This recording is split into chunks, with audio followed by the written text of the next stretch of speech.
Hello and welcome to the Midas Touches.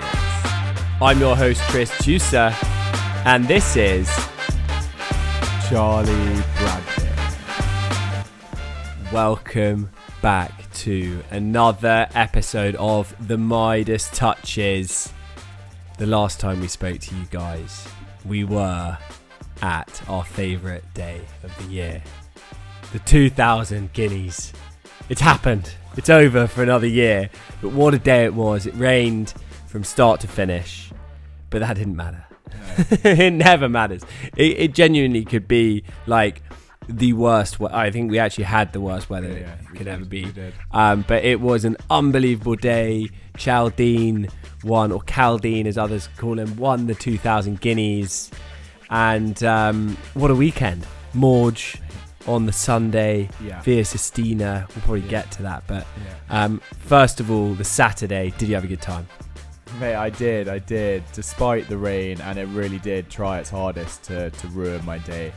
Got a lot of comments on the day about being the wettest person at Newmarket. I put on my linen suit, which I was wearing for the first time, which turned out to be a bit of a mistake given the weather. I looked really pretty wet and felt wet as well. But like, it looked wet. Yeah. Anyone who saw any pictures would know you that. You looked really wet. No, mate, everyone told me. So yeah, I was well aware. Don't worry. We can insert a picture to the video here. Nice. Follow us. Yeah, no, do.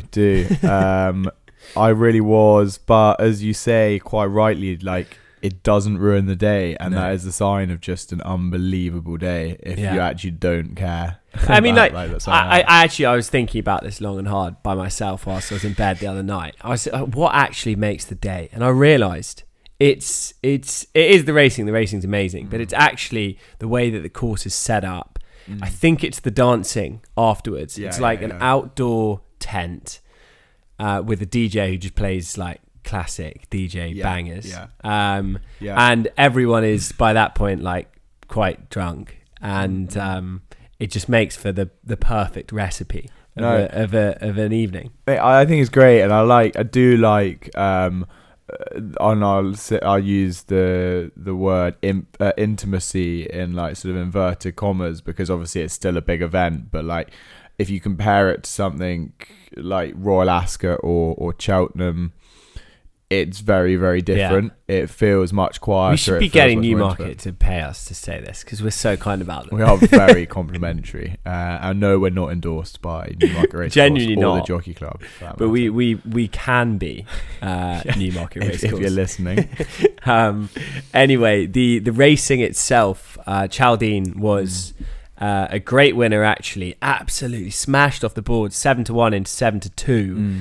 And went and won for Frankie Dettori. Great ride, great bit of jockey cam footage. I don't know if you've seen that. I haven't actually. It's pretty incredible. But he had to work hard to get past High Royal, who was almost a shock winner. Imagine if that had won. And like, it was a bit of a point on the day where the low draw there was favourable. Yeah. Royal Scotsman did very well to finish where he did, given he was drawn high and was perhaps unlucky in running as well. So he's definitely one to take out the race, I think, personally.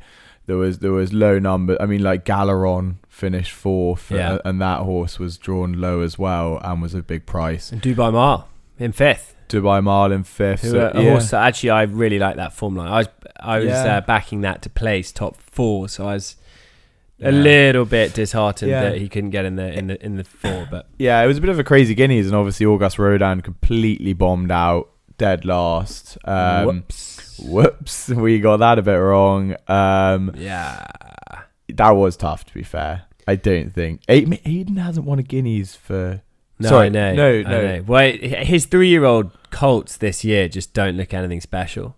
If you compare to the years gone by.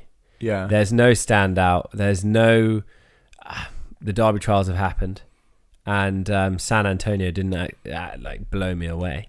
No, and that older horse finished well behind, but yeah, it's weird. Like, he hadn't won a Guineas for, is that his third year in a row or something like that? Is that right? Yes. Well, I mean, he won with Love in the 1000. I guess that's probably the most recent. Yeah, maybe. Actually, no, and he also had Mother hold on. Earth as well. Yeah, I was thinking Mother Earth was most recent, but it's basically apparently it's been his longest run without winning a Guineas, I think. Yeah, that would make sense. I mean, he usually has tons of shots and usually, lands a couple. Is that right? Maybe Lands that's one. Not right. I can't remember. Anyway, but the 1,000 Guineas, the Sunday was. I mean, we previewed 5 races in our preview, and the 2 that we got right were on the Sunday. Firstly, Via Sistina. Yeah. Well, sorry, can I just go back to Friday as well, where I know we said Nature Trail strong and we had to stick with him, but I did flag Mutasabek as a big danger at Newmarket. Yeah. And at the price. Can't necessarily claim it, but we did see that coming to an extent. So yeah, we weren't wrong on that necessarily. No. Nature Trail ran alright. But Via Sistina on the Sunday was a huge wide margin win for Jamie Spencer and George smashed Berry. In. I tipped her 8. Her went off 5 to 1. 2, 9 to 4. Right? Yeah, I tipped her up 8 to 1 on the podcast, which is pretty good. I mean, that was just a great bit of placement, really. I think she loved the ground, and I mean, it was never really in doubt. Luckily, Jamie Spencer didn't do any Jamie Spencer heroics and try and hold her up. Well, I said Bowie's placed this one well already. That win in Toulouse, I thought was taking. Yeah, we didn't even know they were racing in Toulouse. Yeah, to put her out there. And then he's come here and given this one just a great go, another win back on home turf. Yeah. So yeah, that was a good one. And then the big one, the 1,000 Guineas on the Sunday.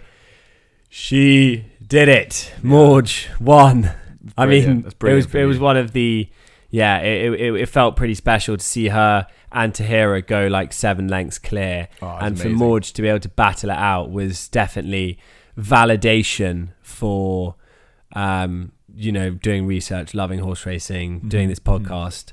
It's wins like those that really do get you going. Yeah. And, she looks like she could be a proper contender all year in the big Group 1s. I think they're probably right not to go for the Oaks. Yeah. And just keep her over the mile. She looks great. She was 6 furlongs last year, and stepped up to the mile. She looks great. Get her at Royal Ascot. Mate, she was, and I thought that race was just like a really good, like the 2000 I wasn't so taken by, though Chowdian was good, but like that 1000 where 2 class fillies drew clear in Tahira and Morge and just had a ding dong battle to the line, where either one could have won at various points, and that's like brilliant to see. I think Tahira is probably the horse to take out the race. Like, she's obviously so good. She hadn't had a run. Dermot Wells said she was 2 weeks behind where they would have liked her. Yeah. Admittedly, he said that after the race. Hindsight's a beautiful thing. Yeah, and I'm still surprised he didn't put her to the Irish Guineas, because that would have been 4 weeks later, and she would have been prime for it. But good on him for taking a shot. And it was great to see her over here. So she's got a great future. Still winless in the Guineas though. Dermot Weld. I know. In Newmarket. So yeah, but she can still go on to very good things. Step up in trip as well. Poor Will Hurd robbed his granny in vain. And his granny's not going to be happy with him either. So. Well, she's got no money. Yeah. And Tahira he couldn't even pay her back. No, I mean, God. A thought for Will on this evening. No, a thought for Will's granny, mate. Well, yeah, I guess as well. Let's look ahead though at the racing this weekend. We've already had 2 days of York action, which has been incredible to watch. We had the Foxes win the Dante today, which we suggested was a great each-way shot to nothing on Twitter. You did. Yeah. You saved my bacon there a bit, because I changed the tip to Liberty Lane because I thought she was good value, or he was good value rather. To be fair, I think Liberty Lane actually is going to be really good. They were going about 40 miles an hour for the first 4 furlongs, and clappers. He was never going to stay the distance, and actually still travelled until like the 2 pole. Yeah, and then just faded late, which was going to happen. But I think Liberty Lane definitely one to keep an eye on. Fair enough. But we're going to look at 4 races at Newbury this weekend, this Saturday. Obviously, the headline is the Lockinge, but the first race on the card, the 150, Sorry, I'm looking at the wrong day's racing. It is the 150 though. Yes. Coincidentally. Is the Carnarvon Stakes, where we've got Noble Style in as favourite for Charlie Appy, William Buick. Aesop's Fables, Aidan O'Brien 5-1. Shaquille, who was successful on the Guineas card, 11-2. Rabar is 12s. Rumstar 14s. Desert Cop 16s. Rousing Encore 28s. Lady Hamana is 50s. I mean, Noble Star was clear on ratings, right? £7 clear on ratings. 4 runs, ran reasonably well in the Guineas, given that was stepping up in trip by 2 furlongs. And, you've got to think has a good chance here, no? It's the weirdest thing. Like, I was looking at this only an hour earlier. And there were still a few horses in here. Maybe there's only one horse that I liked that's gone. Anyway, well, I liked a horse called Trillium. I was willing to forgive her a couple of bad runs because she's had some good form and she's clearly quirky. But she's not running, so that doesn't matter. Yeah, mate, that's literally completely by the by because she's not even turning up here. That is a shame, though. You must have been looking a while back, like this morning, because it would have been before Dex, no? No, yeah, but that's the weirdest thing. I promise you, I was literally just looking, and like I just brought up the page. Anyway, it doesn't matter, right? So, I will then just say, yeah, Noble Star. We were saying, like, how is this horse evens? Yeah, like that's actually kind of ridiculous. I mean, it's clear that the drop back to 6 is going to suit. We said in our Guineas preview, and I think even in our season preview, our flat season preview, that Noble Style, the upper limit of this horse's distance threshold will be 1 mile, and that, like, the very, very upper limit. I don't think he'll be seen to best effect in a mile. So to put that, to then put that 2000 Guineas race into that context, he ran a huge race in 5th. Yeah, I agree. And so he's stepping back to 6 here again. He has got some brilliant form as a juvenile. Was in fact unbeaten and then put it away midsummer. I think evens is a good price here. Honestly, I look through the field. Shaquille is definitely an improver, but Julie Camacho, is not having winners. Otherwise, I could pick holes in the rest. So yeah, I mean, like, evens for a horse. This one's definitely a Group 1 horse. Yeah, and the rest are not. So, I mean, he should be winning a listed race quite. I think he's gonna. I would be seriously surprised if he didn't win this very easily. Yeah. I think the others are just Group 3 class at best.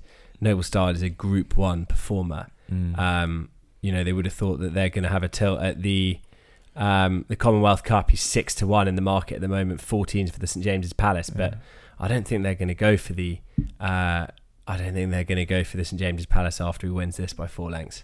Right, literally. Yeah, I mean, look, you just can't look at the rest of them. Like Aesop's Fables got beaten by a horse of Jesse Harrington's, got beaten 6 lengths by a horse of Jesse Harrington's that had only won a maiden. Yeah. Prior to that. Like, yeah, I couldn't find an angle to take this one on. Rabar may be good, but I mean, done all the running on all weather, and that one turf run was a loss, so you wouldn't take a chance there. The evens, I think, is the short answer. Yeah, let's go. 225 is the next race that we're going to look at, the Al Rayan Stakes, registered as the Aston Park Stakes. It's a Group 3. Yibir is the favourite, 15-8. Haskoy 4s, Isra 15-2. Kamari's 8s. Garci, who I saw on debut ages ago at Lingfield, is 9s. Bolshoi Ballet 11s. How he's fallen from grace, having been 11-8 favourite for the Derby, we were saying. And Old Horovian, who is the roughie, at 12s. Pretty weird race, this, really. I mean, we both found it very hard to find an angle. We wanted to cover it, but I think we'd be fools if we were trying to say to anyone to put money on this with confidence, because the only two that have had runs or the three that have had runs, Old Harrovian, Bolshoi, Ballet and Kamari, seem way off the form of the others, but the others haven't had a run. And Yibir last year was beat. I mean, had a couple of runs, or run in Maidan, where he's only beat a neck, but then was beat at Newmarket. So I think maybe Yibir will take a couple of runs to get going this year. Haskoy, good form behind Eldarov, but potentially looks slightly junior. And then Isra, won the Bet Victor London Gold Cup last year, so he's got a bit of course form, but I don't know, it's a difficult race. I really couldn't recommend anyone put much on this race. No. I do completely agree. I think Yibir is the class horse in this race, and I do take the point on him losing first time out last season, which he also incidentally did the year before as well, behind Alinka and Aliyar in that really hot Sandown classic trial. So yeah, and he lost on debut as well, his first ever run. So yeah, I mean he would be a big question mark first time out.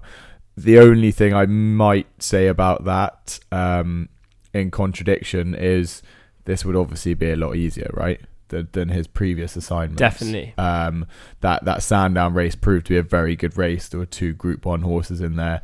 And then, first time out last season was the Shima Classic and he finished a neck. So, if you take a punt on him being fit, and he hasn't been seen since July of last year. If you take a punt on that, then maybe 15-8 looks pretty good for the class horse in this race. But I would not be getting involved just for the fact that he hasn't had a run yet. There are better 2-1 shots out there than Yibir. Yeah. After not having a run for almost a year. There are better 2-1 shots with fewer unknowns attached to their name. Well done. Great grammar, Charlie. Let's move on then with no recommended bet in the 225 to the 3 o'clock, which is the Bet Victor London Gold Cup. Desert Hero is our favourite 9-2 for Haggis. Exoplanet, who has, as I said when we were looking earlier, been supported in the last kind of 20 minutes. Roger Varian 11-2, Royal Rhyme 6-1, who won on the last race of the Guineas meeting. Bertinelli 8-1 for the O'Briens. Bold Act 10s alongside Liber Power, 14s for Have Secret. Loyal Touch is also 16s. Silver Sword, Mr. Mistopheles. Let's just leave it there for now. Exoplanet seemed to have a fascinating bit of form at Newbury, at the track, behind Military Order. Roger Varian's form at the start of the season was very, very average. He's now seemed to come into it. He's had a few winners. It's still not up at the levels we expect from Roger Varian, but it's improved. And this one got close behind Military Order, who's favourite for the Derby. So, also in addition to that, chess piece was behind Exoplanet that day and won off 96 at York. Pretty takingly, I thought. Was always going to get there under Ryan Moore today. So clearly the markets found Exoplanet. Who did you find in the market?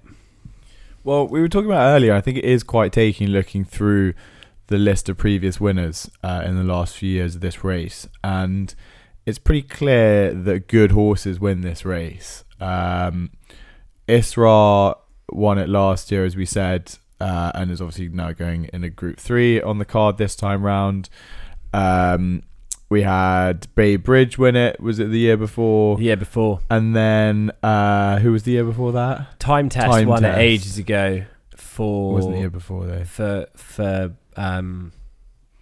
connections. No, it was Juddmonte horse Time Test. Yeah. Anyway, we'll get back to you on that. I don't know. Yeah, so it's clear I think a good horse wins this, in which case you'll probably be looking at, let's say, the front 5 in the market, maybe. Do you remember Liber Power, by the way? Well, that was the one that absolutely cruised up. got smashed up in the back. There was that guy who had like 50k on it. Do you remember that? Yes. Yeah. I do. On a random night at Kempton. At random. Anyway, my favourite night. Sorry. I'll get back to it. Yeah, I think a good horse will win this. I like Desert Hero, actually, looking at the form of some of that. From last year, he finished third in a Group 3 at Sandown on only his second run. That was in behind Silver Knot. So that's not good form, though, I don't think. I'm really happy to take on the Silver Knot form now. I look at Silver Knot form and I go, ugh. Well, okay, maybe not the Silver Knot form, but his debut, he beat Captain Winters, who's won a listed race since. Okay, mate, clearly not fancying that one. All right, but no, I mean, look, I think the form's nice, but I really like the look of Bertinelli in this. And we did speak about this, and you kind of said Aidan hadn't had a winner in this race for a while, which is fair enough. Not really sure he's been bringing over. But Bertinelli's form in behind Older, who we did mention earlier actually on the pod, as to coming behind San Antonio in the D Stakes at Chester.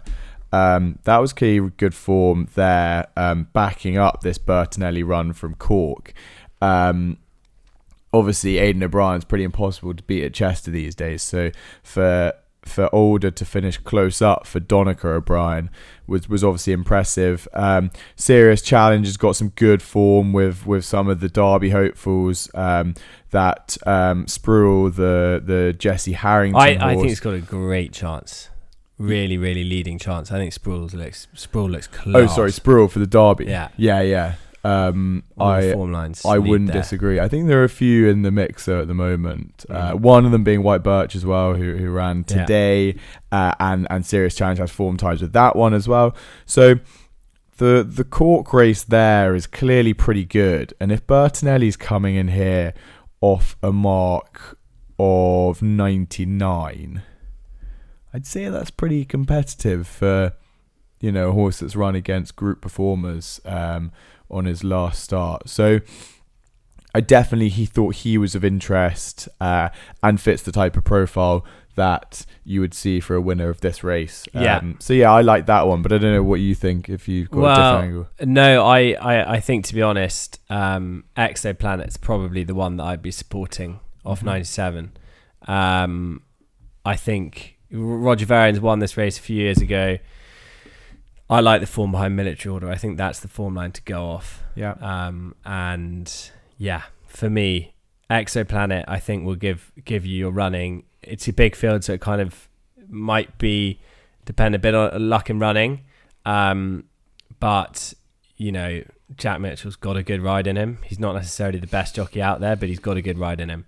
So I'm not like overly confident on Exoplanet, but that would be my selection in the race if I had a gun to my head. But as I've said so far from the first three races, I think Noble Style, like just have a little touch on that instead. Yeah.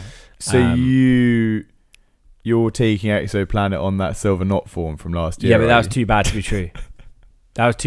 We this thing got absolutely pumped by Silver Knot, who, if we can get a clip up of you saying how much you hate Silver Knot, he was awkward, and I've watched the race. He broke very badly, and the trainer said that was the reason for the poor performance afterwards. You're pretty fickle, aren't you? Let's move on to the Lockinge Stakes at 3:35, the big one, the Group 1, first Group 1 over the mile for the older horses this year in the UK, which is an amazing thing.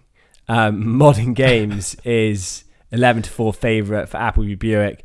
Laurel, who is one of your horses to follow for the season, is second favourite 7-2. My Prospero 9-2.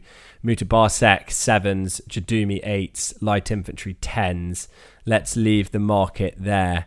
How do you see this one, the Lockinge Stakes? Who wins? Mate, I'll leave it to you first, because I will give a little outside fancy, I think. But I think you probably have the strong selection in this race, so take it away. Well, it's difficult to... I looked at some trends, and I found that 11 out of the last 11 winners of this race were rated over 115, which counts out quite a few of the runners in the field. 11 out of 11 of the last winners had also had over 6 runs on the flat. Now this counts out our friend Laurel, who's your fancy, but also the second favourite in the race at quite a short price. So quite interesting that. I know that John Gosden's had very good form recently with his fillies, but that is a negative. 2 of those 11 out of 11, 100% stats against Laurel. It leaves you with a smaller field, and my Prospero would be one that I'd be really interested in, but didn't have that run at Ascot because of a dirty scope. And although they may have got some work in terms of proper work between Ascot or the intended date and this, I do think that that's a negative, and I really wouldn't want my Prospero to have any negatives if running up against Modern Games. Mutabarsek, I think, is a very good horse, but mostly at Newmarket, and caught Native Trail last time in a small field off the front end, which works at Newmarket. Light Infantry was fancied actually in that race. I heard some good whispers for Light Infantry, but I think will be held on form by my selection, which is Modern Games at the top of the market, who I think is incredible. I would say that last year run behind Baid at Goodwood, that is the trump piece of form in this race. Charlie Appleby will be very keen to get another Group 1 into Modern Games' pedigree by Debawi, out of a New Approach mare. Like, the breeding doesn't get much better than that. Half sister to our friend Morge. Yeah. Half brother, rather. I mean, it's Modern Games is a proper horse, and I think he could win this pretty well. Actually, if I had a bet over the whole weekend, I'd have a double on Noble Style and Modern Games. Who do you like? The Godolphin Fab double. Punchy. Inventive. Original. But I actually think that is, I think that's... No, I think that's, you're completely right to think that, and I don't doubt that can come through for you. I agree with a lot of what you said. I think Modern Games is a bit of a sort of globe-trotting superstar for this stable. They usually just have one horse that goes and does that for them. Well, sorry, that's not strictly true, but they, going over to America, they just choose one to sort of chuck over there every now and then, and then that horse will go there and try and sweep up all the prize money. In this instance, it's Modern Games. I think partly because this horse is just sort of bred to suit any sort of running style, and is very sort of easy to win races with, in theory. Like, he rarely runs a bad race. So yeah, that's probably why this one's gone sort of globe-trotting and back on home turf. I think there's definitely a lot to be said for his chances.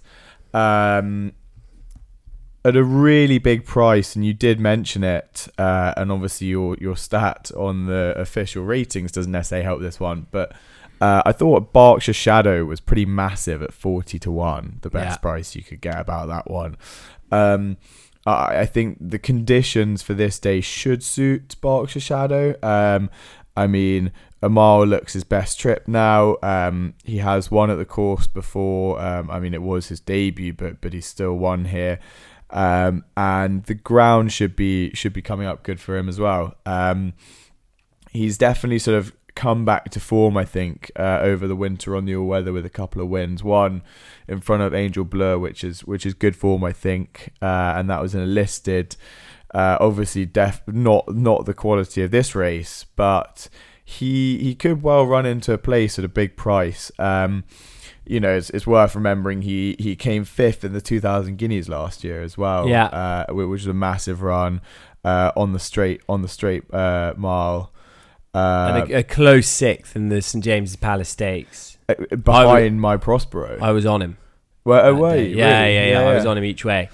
And that was which behind my Prospero. Yield anything. But that was behind my Prospero. It was close. He, that form, he's 40-1. My Prospero is currently 9-2. Yeah, and he's had runs. My Prospero hasn't. I think that's Oisin Murphy's in good form. I think that's a big discrepancy. It is. And Angel Bleu, Angel Bleu came out and won the other day. So yeah, at the prices, I think Berkshire Shadow has a sniff. You do see, I think the Lockinge tends to be won by a very good horse, but you do see some bigger prices finishing in close behind. Chindit was 20-1 last year in third. I was trying to think, is it Sabuska? There was a horse that... It's not Sabuska. Yeah. Sabuska was running big prices at Ascot. I fancied Sabuska each way for this last year. I think ground's interesting. Jadumi's not going to would prefer a bit of cut. I think light infantry is probably at his best when there's a bit of cut in the ground as well. So, yeah, I mean, I think Modern Games has got a really good shout, and I wouldn't put anyone off having a little swing each way at Berkshire Shadow. I love Andrew Balding, and Ashim Murphy is the best jockey around. It was Lady Beaufort that I was actually thinking who ran in a big price, right? Yeah. It's a great race, the Lockinge. Something to really get your teeth stuck into. Yeah. And I think, sneaking one of those bigger prices into the frame would be very, very satisfying. Absolutely. That's all from the racing at Newbury on Saturday. Are there any others you like across the card, or anything else you want to mention about anything? About anything? There are a couple of things actually. Got a few exciting announcements. One is I'll be at Newbury on Saturday. I'm going with my granny, which I'm very excited about. We did the same last year, and it was a lovely day. Obviously managed to see the amazing Baid, which was brilliant to see him in the flesh. He's a proper racehorse. And it was beautiful sunshine as well, so it was a really great day. More of the same this year. Fingers crossed, anyway. And yeah, so if you are on course and want to say hi to me, then please do. If you want to avoid me, I'll probably be hanging around the sort of main stand, so don't go there. It's a big area to avoid at quite a crucial place. Yeah, or the paddock. Don't go into the paddock either. I'll also be there. Or trackside. So probably don't turn up if you don't want to see me. Just stay by the beer machines, which are really good in Newbury. Yeah. So that's one thing. Second thing is I managed to bag a Glastonbury ticket earlier today, which is hugely exciting news, obviously. I will be going this year for the first time. Massively excited. I think of all the people announced so far in the lineup, Lizzo is my number one. It's about damn time. Very good reference. So yeah, mate, that's just I'm buzzing. Life's good at the moment, mate. It's about damn time you got yourself a Glastonbury ticket. Yeah, I'm very happy that you're going to be there. We won't be podcasting next week because I'm away. Yes, you are. Which means we won't be podcasting until after the Premiership Rugby final, in which Sale Sharks take their place at the at the table of champions for the first time since 2006, I think, when they won. Huge day for the Curry brothers. Obviously, absolutely gutting that Ben was injured in the semi shocking. In a very unnecessary manner. But it's going to be an incredible day, and I seriously hope that Sale win. We'll both be there with our... you're not going to be there. You're Irish Guineas, aren't you? I'm going to be there with my Sale shirt on. Fingers crossed. Fingers crossed that they can get over the line. Absolutely, mate. I just hope they do it. I know. I'm just gutted for Ben, but there'll be other times. And you grow stronger for these moments. Yeah, I think so. Still long careers ahead of those two guys who were guests on the podcast early on in the career. I don't know how we got them on. Anyway, that is all for this week. It's been fantastic. Hopefully a sea of blue on both Odds Checker and the winners board, as Godolphin could clean up at Newbury this weekend. That is all from us, though. It's a goodbye from me, Tris. And it's a goodbye from me, Charlie. Goodbye.